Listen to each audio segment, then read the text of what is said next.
Hi everyone, it's Diane, and here I am to share another. So, here's what I've been thinking about. And today, our subject is conflict. So, like it or not, conflict is a part of being human and a natural part of all relationships. And we really try to go, in many, many circumstances, we go out of our way to avoid conflict. But I want to ask you a question, and that is, what's your relationship with conflict like? So, three choices. Love it, bring it on. Can't wait to have more conflict in my life.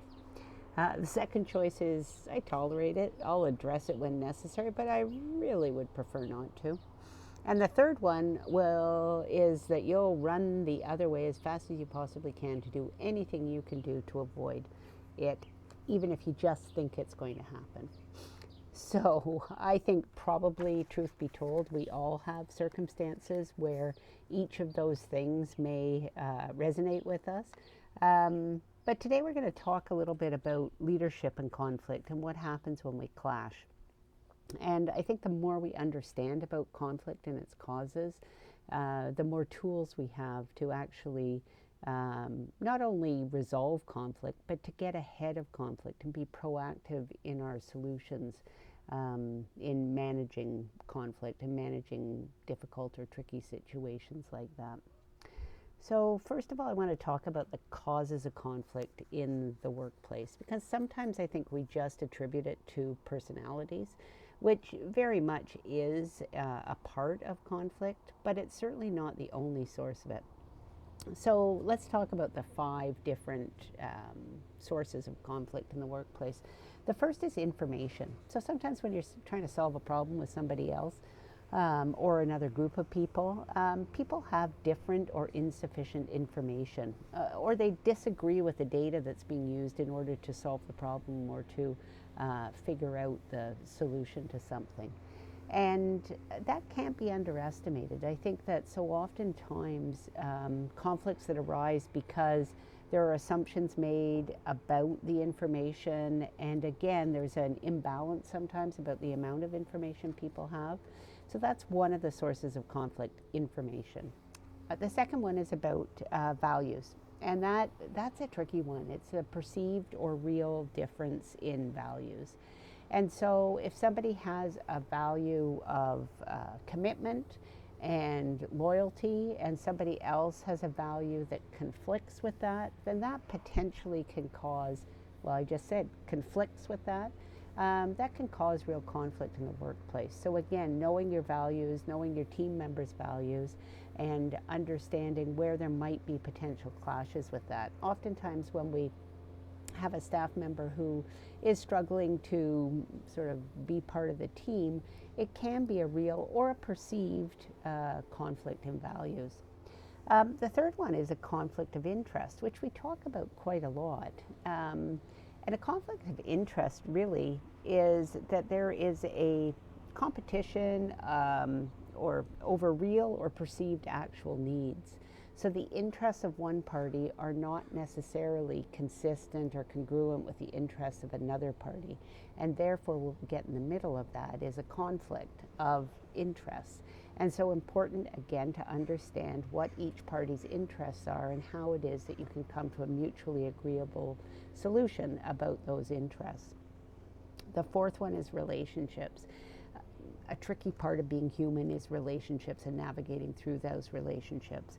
And sometimes conflict in relationships is caused because of misperceptions. It can be caused because of strong negative emotions. It can be caused because of poor communication, a lack of trust. There's a whole variety of things, but a personality conflict is definitely one of those things that can cause us a lot of challenges in the workplace. And the last one that's particularly relevant today, I think, as we question some of our structures and systems that we've had in our communities, country, for a long time, and that is structural conflict. So where the structures that are in place are enable oppressive behavior towards others. And again, that's a really important one to take a look at. The structures in your teams, the structures in the organization, and whether or not they're supporting and enabling inclusion and equity, or if they really are oppressive to the very people who we are trying to help, or who we are working with and having conflict with. So again, information, values, interest, relationships, and structure are all sources of potential conflict in the workplace. That made me think, because I don't think I had ever thought about conflict in that regard. I also want to talk a little bit about the kinds of conflict that we have, and this comes from some work on the spheres of conflict. And a lot of the stuff I'm going to talk about today actually comes from the Achieve Leadership and Workplace Performance Group, who does some fantastic work on workbooks on things like conflict resolution. And so some of the examples that I'm using today, or things I'm talking about, is directly attributed to their work.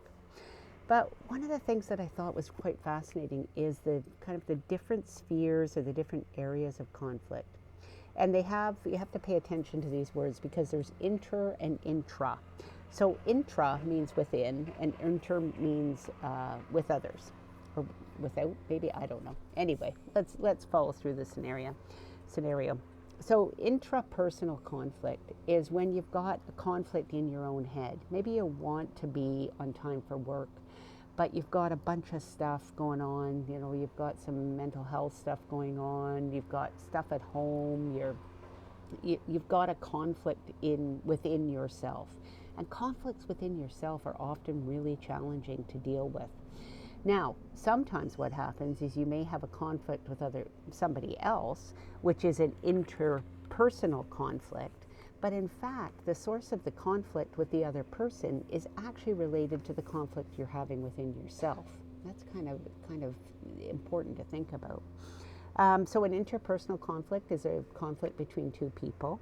We can also have intra-group conflicts, which is a conflict within a group of people who are all charged with the same kind of work or trying to achieve the same goal. And there can be conflict between team members. Sometimes healthy conflict, sometimes the conflict isn't so healthy. And then the next one is intergroup conflict. So sometimes when you've got groups of people who are working with other groups of people, departments, service streams, whatever it might be, there is conflict between those two groups. Sometimes because they don't understand each other's needs, conflict of interest. Sometimes because they don't understand each or don't have the same information or aren't using the same information to make decisions. Again, that's an information conflict. Sometimes it's a structural conflict. So again, understanding more about this instead of blaming just on somebody or someone or some group is really key. And the last one is systemic conflict. And systemic conflict, again, goes with the structural stuff that we were talking about earlier. And that really facilitates, enables injustices related to policies, laws, racism. And so that's systemic conflict. So again, we had 5 sources of conflict. Now we have 5 different spheres of conflict. This is a complicated subject. And again, one that lots has been written on. We're only scratching the surface today, but I hope to give you a little bit of an introduction and then some tools to figure out how to work in a situation or in situations where you're looking for healthy conflict. So one of the problems with conflict, or let's say one of the challenges, because challenges are easier to solve than problems. So one of the challenges with conflict is that we want healthy conflict. Healthy conflict is really good for us. You know why? Because that's where the best ideas come from. The building on each other's stuff, the disagreements that you can have with people to try to get to a better solution. The kinds of things that you can try to work out together when you have a relationship and when you trust each other and you can sort things out. It doesn't mean everybody agrees, and that can be really uncomfortable for people. But you know what?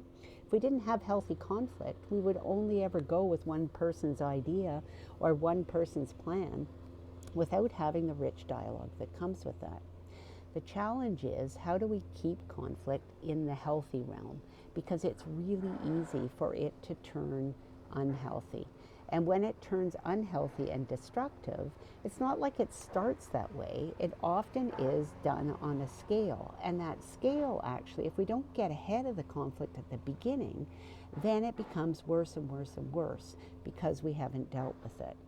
And as conflict becomes worse, as it moves from healthy to unhealthy, some of the things that happen is that issues start to multiply, that it becomes about personalities, that there's triangulation that happens. And so I know in my experience, I've seen plenty of situations where teams start out trying to solve a problem or trying to provide the best program or service that can be offered. And then what happens is there's some sort of personal disagreement. And when there's a personal disagreement where people are making assumptions or misunderstanding each other or whatever it might be, what often happens is then issues multiply. And, things like, somebody not putting the chair back in the right place, or somebody leaving their dirty coffee cups in the sink, or whatever it might be, become this great big issue, which the term for that really is issue multiplication. The other thing that can happen is triangulation. So in triangulation, that's a tricky one, because what happens there is that people talk around the issue. They talk about the issue. They talk about the person. They talk about everything except for spending time resolving the conflict, the very conflict that has happened. And so triangulation, passive aggressive behavior, again, where people start gossiping, people blame other people, all of that kind of stuff, is a place where it's very difficult to have healthy conflict. And instead, you're looking at toxic or disruptive conflict that really doesn't serve anybody well. Further to that, what happens is polarization, right? You've got sides. You've got people, the good guys and the bad guys, the blamers and the shirkers, the Hatfields and the McCoys. I don't know, I'm thinking of analogies, but polarization and hostility, again, in a workplace is not where you want to be. And in effect, that's why people leave. It's why people leave. It's why people have performance correction up to and including terminations, because the workplace has just become so difficult and negative that it's hard to get out of that conflict. So again, what we're trying to look for here is a proactive approach to conflict that allows us to keep it in that healthy aspect and not digress into the very place, again, that distracts us all from our vision, mission, values, and the work that we're trying to do, and instead sucks our energy and our time and everything else into it. I just want to end on misunderstandings and assumptions, because I think this is really important. And so oftentimes what happens in a situation is somebody has an intention. And the thing with an intention is private. Nobody knows what your intention is. What they see, though, is your action. And what they then do is interpret your action in a way that they then make assumptions.